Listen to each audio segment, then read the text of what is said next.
수출 지표 보니 충격이라. 중국 곧 폭삭 망한다. 일단 이 지표를 먼저 한번 보시죠. 중국이 3월에 말입니다. 수출이 무려 말입니다. 7.5%나 줄어들었습니다. 1월, 2월까지는 7.1% 늘어났다고 했는데 3월까지 종합을 해보니 7.5%가 줄어드는 거예요. 와, 저는 이거 엄청난 수치라고 생각합니다. 왜냐고요? 여러분, 중국의 국가주석인 시진핑이 수출 열심히 해줘. 돈 그만 풀어라. 잘못하면 재정위기가 와서 부채 폭발이 일어날 수가 있으니까 수출을 통해서 돈을 벌어들여 경제를 더 활성화시키자. 이게 시진핑의 요즘 경제 정책이었거든요. 그런데 수출이 마이너스 7.5%까지 떨어졌습니다. 저가로 전 세계에 내다 파는데도 예상보다는 수출이 안 된다는 뜻이에요. 그래서 저는 중국이 진짜 폭삭 망한다는 이야기가 저는 현실이 될 거라고 보는 겁니다. 그 정도로 말입니다. 지금 상황이 굉장히 나쁘다. 저는 그렇게 인식합니다. 지표를 말입니다. 여러 지표를 쭉 내다보면 그 내용을 알 수가 있는데 지표들이 좋은 게 없어요. 마음에 드는 게 없어요. 전부 다 중국 경제가 나빠질 수밖에 없다는 지표들만 거덕거덕합니다. 중국 정부가 발표하는 지표는 좀 다르기는 하지만요. 대체적으로는요. 나쁜 지표들이 많아요. 게다가 여러분 수입까지도 줄어들었습니다. 수입도 3월에 1.8% 줄어들었습니다. 1, 2월까지는 3.5%였거든요. 그런데 3월까지 합쳐보니까 마이너스 1.8%. 이 말은 여러분 중국은 내수시장이 굉장히 크잖아요. 거의 말입니다. 경제에서요 60% 이상 내수가 차지합니다. 그렇기 때문에 수출이 늘어나면 당연히 수입도 늘어나거든요. 그런데 수입이 지금 마이너스 1.8%가 됐으니 이거 봐라 뭔가 이상하다 이렇게 얘기할 수 있는 지표인 거예요. 실제로 여러분 중국의 상황 내수가 심상치 않다는 것은요. 계속해서 지표가 나옵니다. 생산자 물가 3월이 마이너스 2.8%입니다. 올 들어 최고입니다. 1월에 마이너스 2.5%로 생산자 물가가 좀 줄어든다. 도매 물가가 좀 줄어든다 생각을 했거든요. 그런데 2월에 마이너스 2.7%, 3월에 마이너스 2.8%. 도매 물가는 도매상들이 거래하는 물가예요. 이게 떨어진다는 것은 거래가 많이 안 일어난다는 뜻이죠. 거래가 많이 안 일어나니까 야 내가 할인해 줄 테니까 좀 사줘. 이렇게 되는 겁니다. 그래서 떨어지는 거. 내가 할인해 주니까 이 말은 안 팔리기 때문에 할인해 주는 거잖아요.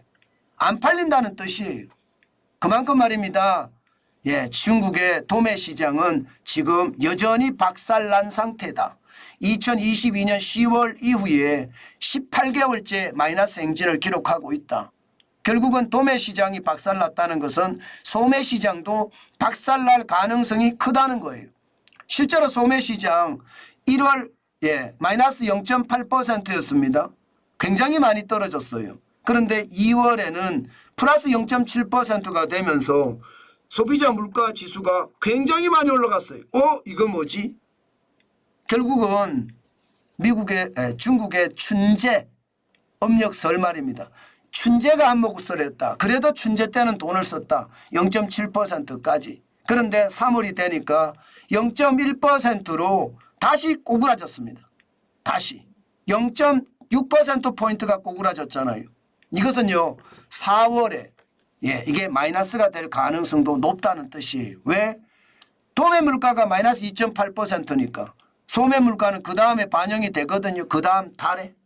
반영이 됐을 때 결국 말입니다. 마이너스로 간다는 뜻이 되는 겁니다. 결국 말입니다. 지금까지 중국 정부가 발표한 제조 구매관리자 지수 2월에는 49.1이었지만 3월에는 50.8이다. 경기가 엄청나게 확장을 했다. 경기가 회복되고 있다. 이렇게 얘기했지만 지표가 나온 걸 보니까 그렇지 못하다. 도대체 뭘 믿어야 될지 모르겠다. 아니 제조 구매관리자 지수가 49.1에서 50.8로 그야말로 펑 튀었는데 뭐가 펑 튀었는지 모르겠다. 수출도 떨어지고 도매 시장도 무너지고 소매 시장도 사람들이 덜 사기 시작했는데 도대체 제조 구매관리자 지수 50.8은 어디서 나온 걸까? 이게 이제 많은 사람들이 관심을 가지는 거죠. 결국 중국은요. 돈 풀어서 경기를 활성화시키려고 하나 경기가 제대로 활성화 안 된다는 뜻이고요.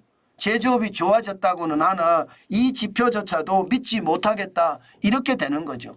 이 지표를 못 믿으면 중국 경제는 지금 어떻다는 이야기입니까? 결국 폭삭 망한다는 뜻이에요. 미국과 중국의 충돌이 중국 경제에 치명타를 입히고 있고요. 내수가 지금 최악으로 무너진다는 뜻이에요. 그동안 외국인들이 중국에다 어마무시하게 투자를 하다가 이 투자를 안 하고 쑥 빼버리니까 일자리가 없어지고요. 일자리가 없어지니까 소득이 없고 소득이 없으니까 쓸 돈이 없는 거예요. 그래서 지금 중국은 무너지고 있다. 이 말이 틀린 말이 아닙니다. 지금 피치가 중국의 국가신용 등급 전망 강등시켰거든요. 2024년 4월 10일에 중국의 국가신용 등급은요 A+입니다. 신용도는 중상입니다. 그런데 이거 부정적으로 바꿨습니다. 그러면 적어도 1년 안에 신용 등급까지도 내리거든요. 아마도 A+가 A가 되지 않을까 그렇게 예상을 합니다. 그런데 중국 정부는 반발했다고 말씀을 드렸잖아요.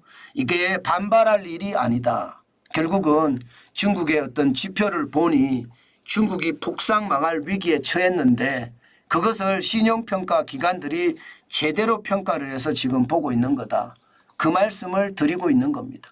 그렇다면 여러분 피치가 보는 것은 4.5% 중국이 성장하는데 이게 신용등급 전망이 부정적으로 바뀌었다. 4.5% 성장하는데 만약에 4.5% 성장을 못하면요. 신용등급 전망을 더 빨리 낮출 수도 있겠죠. 그동안 중국 정부는 5% 성장은 무리 없다. 왜? 제조업의 구매관리자 지수가 높아지는 걸 보니까 무리가 없다. 이렇게 얘기했지만 막상 시장의 뚜껑을 열어보니까 지금 상황은 더 고여간다. 이렇게 얘기해도 여러분 틀리지 않는다는 뜻입니다. 여러분 중국에 대한 투자 조심하셔야 됩니다. 제가 여러 번 말씀드립니다. 지금 중국은 굉장히 위험한 상황이기 때문에 어떤 감원 이설이라도 동원해서요 한국인들의 투자를 이끌어내려고 할 겁니다. 제발 그 감원 이설에 안 넘어갔으면 좋겠어요. 중국은 우리가 생각했던 것보다가 더 위험할 수도 있다. 그렇게 생각합니다. 지표를 제대로 안 밝히기 때문에 이게 지표에 혼란이 오거든요. 저는 지표가 아무리 많아도요 절대 말입니다. 절대 추세선은 버릴 수 없다고 생각합니다. 속일 수도 없고요. 지금 추세선을 보면 중국의 경제가 폭삭 망하는 쪽으로 점점 다가가고 있다.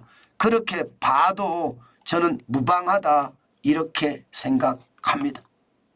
여러분 중국에 대한 투자 진짜 조심하십시오.